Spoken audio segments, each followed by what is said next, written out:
सभी को जय जिनेन्द्र।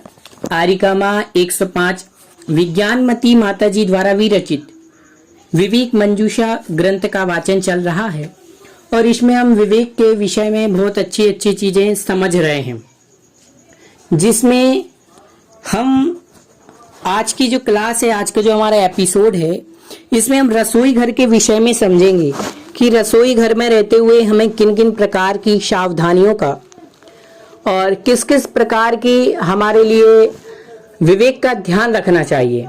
चलिए तो आइए हम वर्णन प्रारंभ करते हैं। रसोई घर में वाचना प्रारंभ करते हैं। एपिसोड क्रमांक 2। हम घर में रहते हैं, घर में रहते हुए हम अनेक कार्यों को करते हैं। उसमें से एक कार्य अति आवश्यक है, वह है रसोई घर का।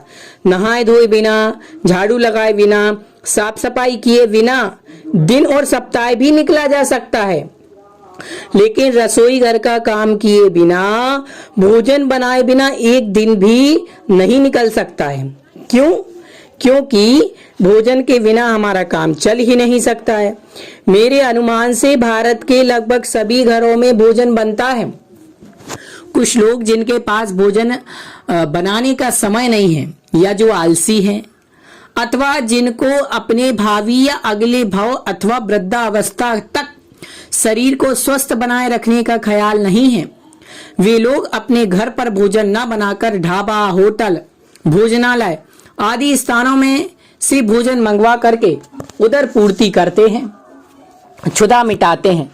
वास्तव में भोजन से व्यक्ति की क्षुधा तो मिट जाती है, पेट भर जाता है, परंतु वैसी संतुष्टि नहीं होती है जैसी तृप्ति माँ या पत्नी के द्वारा बनाए भोजन से होती है। क्यों? क्योंकि माँ और पत्नी भोजन में अलौकिक वात्सल्य, प्रेम का रस भी भर देती हैं। यह रस होटल आदि के भोजन में नहीं आ सकता है। वहां प्रेम का नहीं, पैसे का महत्व रहता है, जबकि घर के भोजन में पैसे का नहीं, प्रेम का महत्व होता है। होटल, ढाबा आदि से मंगवाकर भोजन करने वालों को स्वास्थ्य खराब हो जाने पर घर में भोजन बनाने के लिए मजबूर होना ही पड़ता है। अथवा यूं समझना चाहिए कि होटल आदि का खाते पीते व्यक्ति बीमार हो जाते हैं। क्यों? क्योंकि होटल आदि में भोजन बनाते, परोसते, भेजते समय यही भावना रहती है कि कम से कम भोजन बनाना पड़े, कम से कम भोजन भेजना पड़े, कम से कम भोजन परोसना पड़े। खैर, इसका कोई प्रयोजन नहीं। तो जैसे कि हम अब समझते हैं, माता जी ने जैसे समझाया कि हम होटल में जाते हैं तो होटल वाला सोचता है कि ये कम से कम खाना खाएं और ज्यादा से ज्यादा हमारे पैसे आए, है ना।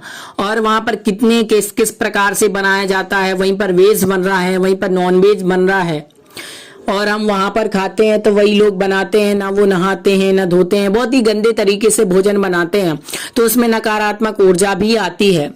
ठीक है, तो इसलिए हमें भोजन घर का ही करना चाहिए। अब आगे और क्या बता रही है माता जी, आइए वाचन करते हैं। भोजन बनाना बड़े आरंभ का कार्य है। घर में रहते हुए 5 महारंभ के स्थान माने गए हैं। पहला चक्की, दूसरा चूल्हा, तीसरा बुहारी, चौथा परंडा और 5वां ओखली। इसलिए आचार्य महाराज ने इन्हें अर्थात चूल्हे आदि को ढककर रखने के लिए कहा है। क्यों? क्योंकि इनको खुला छोड़ने से कभी भी कोई भी अनजान या ना समझ बच्चा आदि आकर अचानक चूल्हे को जला दे, चक्की को चला दे, झाड़ू से यदवा तदवा प्रवृत्ति करे तो चूल्हे आदि में बैठे हुए जीव मरण को प्राप्त हो जाएंगे। उसके साथ अकस्मात छुपकर चूल्हा आदि जलाने से जलाने वाले के हाथ आदि भी जल सकते हैं। चक्की में अंगुली आकर के कट सकती है, चक्की के पार्ट्स के नीचे दबकर वेदना का कारण बन सकती है। झाड़ू आदि के चुभने से खून आदि भी आ सकता है। आंख आदि में लग जाने पर पीड़ा उत्पन्न हो सकती है। दूसरी बात, इससे नकारात्मक ऊर्जा उत्पन्न होती है जो हमारे जीवन के लिए दुखप्रद होती है। तभी तो पुराने जमाने में इनको एक साइड में एक स्थान पर रखा जाता था ताकि किसी को दिखे नहीं। जैसे झाड़ू हमेशा किवाड़ अर्थात दरवाजे के पीछे रखी रहती थी, चक्की हाथ से चलाने की को टाट की बोरी आदि से ढककर रखा जाता था। तीसरी बात, इनको देखकर आरंभ के कार्य करने के भाव उत्पन्न होते हैं। व्यक्ति आरंभ कर पावे या नहीं कर पावे, भावों से पाप बंद हो ही जाता है। इतना सब होने के बाद भी ढककर रखने पर इनको घर में रखना तो आवश्यक ही है, क्योंकि इनके बिना भोजन आदि की व्यवस्था नहीं हो सकती है। चलिए अब समझते हैं पांचों आरंभ को क्रम से। सबसे पहला है चक्की, जिसमें गेहूं, दाल, चावल आदि पीसे जाते हैं। आंवला, जामफल, मूंगफली, तिल आदि की चटनी बांटी जाती है। ऐसा आटा पीसने की चक्की, खलबट्टा, मिक्सी, चटनी आदि पीसने की सिला, पत्थर आदि को चक्की कहा जाता है। मुख्य रूप से गेहूं आदि अनाज पीसने की चक्की होती है। दूसरा है चूल्हा, जिस पर भोजन, दूध, सब्जी आदि तैयार किए जाते हैं। पानी गर्म किया जाता है। सर्दी से बचने के लिए हाथ पैर सेके तपाए जाते हैं। वे हीटर, राड, सिगड़ी, चूल्हा, गैस, आहरा, जिस पर बाटी सेकी जाती है अथवा जहां कहीं भी आग जलाई जाती है, वे सब स्थान चूल्हे के अंतर्गत आ जाते हैं। तीसरा है बुहारी अर्थात झाड़ू। झाड़ू, फूल झाड़ू, नाली साफ करने की झाड़ू आदि चीजें जिसके माध्यम से किसी भी स्थान का कूड़ा कचरा अलग किया जाता है, वे सब बुहारी मार्जनी के अंतर्गत आ जाती हैं। फिर है परंडा अर्थात जल का स्थान, जहां पानी के बर्तन रखे जाते हैं। वे चाहे बाथरूम में हो, लेटरिन में हो, रसोई घर में हो या जहां कहीं भी हो, अर्थात घड़े, टंकी, बाल्टी आदि रखे जाते हैं। हौदी आदि बने रहते हैं। वे सब स्थान परंडा के रूप में गिने जा सकते हैं। सामान्य रूप से जहां पानी पीने के लिए शुद्ध पानी के बर्तन भरे जाते हैं, वह परंडा कहलाता है। फिर है ओखली, जिससे या जिसमें कूटा जाता है दाल आदि के छिलके निकालने के लिए। धान, दाल आदि कूटे जाते हैं। वे हमाम दस्ता, ओखली आदि में गर्भित हो जाते हैं। जैसे हम देखते हैं धान, दाल आदि, उड़द आदि की, मूंग की दाल है तो हमारे ओखली में से मूसल होता है एक, उससे हमारी दादी लोग कूटती थी, वह ओखली कहलाती है। इन पांचों की सहायता से भोजन तैयार होता है अथवा घर की पूरी व्यवस्थाएं चलती हैं। इसके उपयोग में हर क्षण हिंसा होती है। इनमें होने वाली हिंसा को आरंभी हिंसा कहते हैं। लेकिन विवेक रखकर कुछ पापों से तो अवश्य बच सकते हैं, हिंसा को कम अवश्य कर सकते हैं। हमें भोजन बनाते समय क्या क्या, कहां कहां, कैसी सावधानियां रखनी चाहिए, आइए उसमें से कुछ सावधानियां यहाँ पर बताई जा रही हैं। तो देखा आपने 5 महाआरंभ के विषय में यहाँ पर माता जी ने बताया है। अब रसोई घर सबसे पहले किस स्थान पर हो, हमारे घर में रसोई घर किस स्थान पर होना चाहिए, उसके बारे में आइए हम समझते हैं। लगभग प्रत्येक घर में रसोई घर होता है। रसोई घर का हमारे स्वास्थ्य के साथ घनिष्ठ संबंध है। भोजन का शरीर एवं आत्मा पर पूरा प्रभाव पड़ता है। जैसे स्थान, भाव एवं जिस व्यक्ति के द्वारा भोजन बनाया जाता है, उसका प्रभाव हमारे शरीर एवं मन पर पड़ता है। इसलिए हमारा रसोई घर कैसा है और कैसा होना चाहिए, जिसमें हमारे अहिंसा धर्म का अच्छी तरह से पालन हो सके। यदि अहिंसा का पालन होगा तो स्वास्थ्य अपने आप ही अच्छा रहेगा। अस्तु, कई लोगों के रसोई घर तो ऐसे स्थान पर होते हैं जहां सूर्य की किरणें की तो बात बहुत दूर, सूर्य का प्रकाश वहां अच्छी तरीके से नहीं पहुंच पाता है। वे जब रसोई में काम करते हैं तो लाइट जला करके ही करते हैं। लाइट का प्रकाश भले ही बहुत अच्छा हो, तेज हो, वह सूर्य के प्रकाश के समान जीवाणु की उत्पत्ति को नहीं रोक सकता है और ना ही पर्यावरण को शुद्ध कर सकता है और ना ही सूर्य की किरणों से भोजन में होने वाले विटामिन उत्पन्न, प्रोटीन उत्पन्न हो सकते हैं।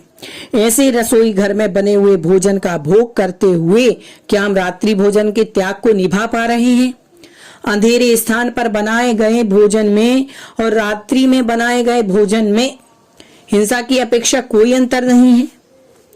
दूसरी बात, यदि भोजन बनाते वक्त अचानक बिजली चली जाए तो कैसा लगता है?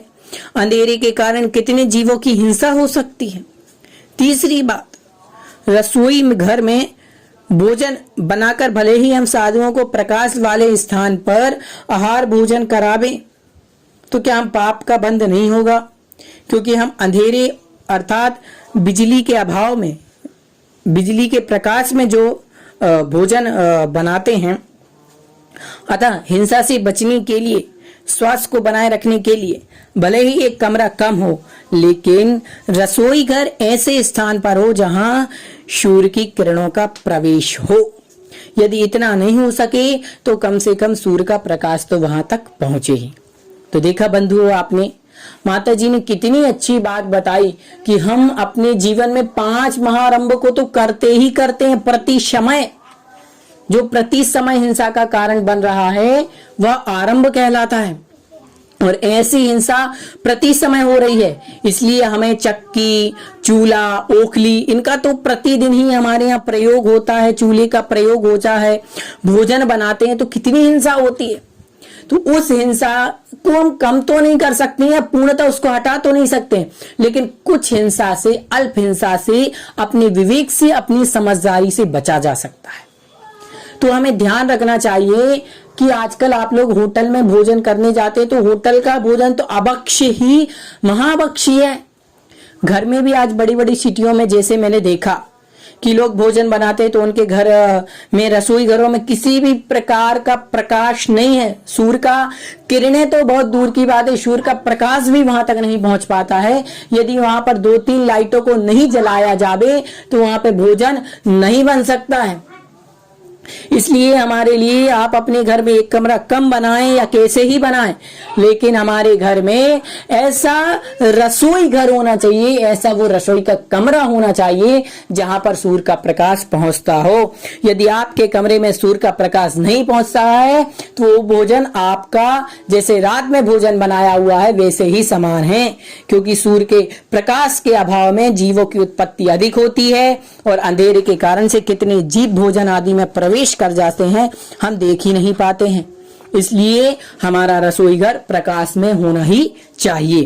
तो आज के एपिसोड में हमने इतनी बातों को जाना कि रसोई घर में हमें कैसा होना चाहिए, कहाँ होना चाहिए, है ना। अब आगे की जो 3rd एपिसोड होगा उसमें हम समझेंगे जल गालन, अर्थात पानी को कैसे छाना जाए, पानी को हम कैसे छाने, पानी का छन्ना हो तो पानी का छन्ना कैसा हो, छानने के बाद पानी की मर्यादा कैसी रहेगी, पानी को प्रासुक कैसे करना है, जीवाणी को कैसे डालें, है ना।